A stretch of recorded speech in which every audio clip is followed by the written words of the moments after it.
Hey everyone, welcome back to my channel. I'm Megan, and today I'm going to be discussing episode 4 of season 2 of the Buccaneers. Let's get into it. I don't even know where to start with this episode.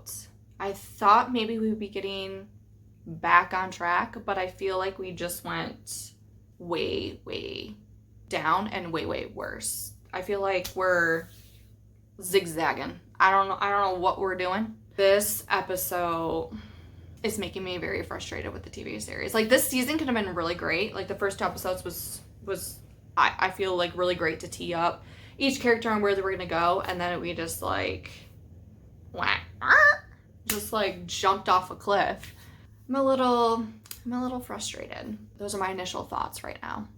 But I will say there are a few scenes in here that I really did like in terms of what characters did and development, even though a lot of character development went downhill after some of the actions that these characters are taking. Can we even just talk about that for a second? The actions that these characters are taking, like there's no consequences that are happening. Like the infidelity, the lying, the cheating, the running away. It's like what Guy says to Nan, like, you're just spoiled. Like, you're just like, you're getting everything that you want, but you're not even doing like good with it. Like, it's just mind-boggling that this show is set in the 1800s, but yet the emotion and everything is set in like modern day. Like, we're so emotional today, and they weren't even that emotional a few centuries ago. The way that they handled things back then, like death, you know, a lot of babies didn't even make it past a few years old. And the way that they just carried on with their lives, I really wish they kind of showed that aspect of it, considering it's a historical drama, or it's based on a historical period.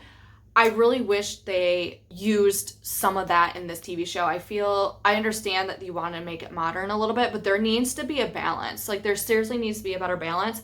What they could have did is instead, they could have kept on the same track of the first two episodes, instead of just have Nan run off in 2 episodes after that, after she was making so much progress as a Duchess and working with Hector.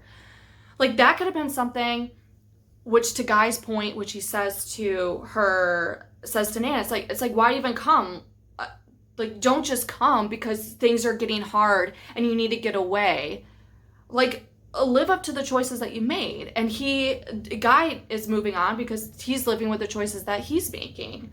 And so the fact that she can play house or play princess or whatever, has the privilege to like do all this stuff, it's like she needs a reality check. Like, what I wish they would have did was they showed her running off either years down the line or at the end of the series. I think she needed to continue headstrong with her duties as a Duchess, because in that time period, like I said, they got on with things. Like, even Theo's mom chose a different route, you know, but she did her best as she can. She did her job, and so now she's probably rekindling with the love of her life.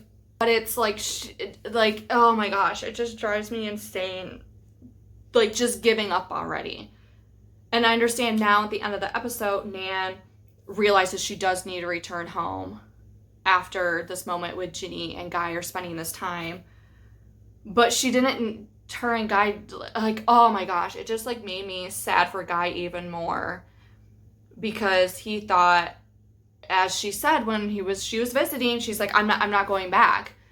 When she says, like, I need to go back now, hopefully that's her reality check. And I hope now, like, looking back, like, I really liked Nan and Guy, but now stepping back, I'm thinking that I don't think Nan and Guy would have made it unless they are in the predicament that they're in. But I think Guy is just so realistic. With Nan, she gets caught up so much in this world and everything. She is young, she doesn't like really know what to do, but it's like come on, you just got to do it. Like, you are in a privileged situation, you gotta just suck it up and realize what your duty is and what you can actually do to make like a difference, you know? And I really like that scene where a guy kind of gave it to Nan. She needed it. She honestly needed that.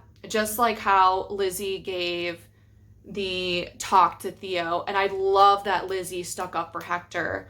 I absolutely love that. And I liked how Hector was honest with Lizzie. He was probably a little like abrasive, but he was just frustrated because, you know, he's doing so much, and he was working with Nan prior to help, you know, with women's rights, and then for this particular fundraiser for education.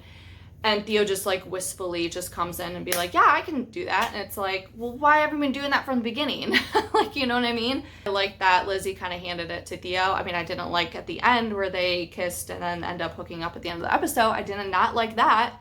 I think that's like out of Lizzie's character. I don't know why they decided to do that. The hardest part about shows is that the raunchiness sells to audiences, and that it hinders the amazing story lines that could come from the show and the growth and everything, and just how the way the period was. And if you're going talk about progression and years going forward, they could have, you know, worked with that. And it's just sad because there was just so much potential. Now I don't know why, like episode 1 through episode 4 just seem like filler episodes. It's like, well, what's the point? I just wish we got more about their duties, and because I just feel like we're constantly having like these random parties, but it's like I want like a certain day to day, you know. Like I said, the two scenes where Lizzie went to Theo and Guy said his things to Nan, I think like that something like that needed to happen.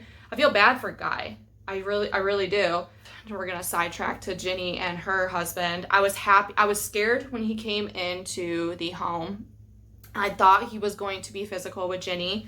You could just see how scared she was. I mean, I felt it through the screen, even though there didn't need to be much, you know, just her face and just the ambiance of the room. And I'm glad that the husband didn't touch her or anything like that. I don't know yet if this is a change that he is willing to have because now he has a family. But I really felt for Ginny when she said about, you know, not being able to go back home and it feeling like a prison, like, or you're in a prison cell and you just can't go anywhere because you can't see your family, you can't see anybody else besides the people in that area. Really felt for her. I thought it was kind of interesting how Nan suggested to Ginny that, oh, maybe you like Guy, and it's like she doesn't. It's just Guy's a man and he knows what his duties is, and he's doing that. He's protecting Ginny, he's protecting the baby. I'm really enjoying seeing their journey, Ginny and Guy. I can see them both growing during this experience that they're having together, but I think Ginny just wants her husband's and family's support, basically. I'm pretty sure she's probably scared to go probably back to her husband, but I think she's willing to make it work whether you agree with it or not. I think Nan needed reality check. I don't know. I don't think playing with Guy's feelings was the best way to go, but that is what happened. So yeah, there's that. A couple that I'm really excited about that has been showing a lot of growth is Shankita and her husband. It's been such a breath of fresh air to see them really get into their roles as a couple, as like a married couple, and the decisions that they have to make together. It's kind of sucks that we don't really see their daughter. That is it for my review on this episode. I sincerely hope it gets better. Thank you for watching, and I'll see you next time.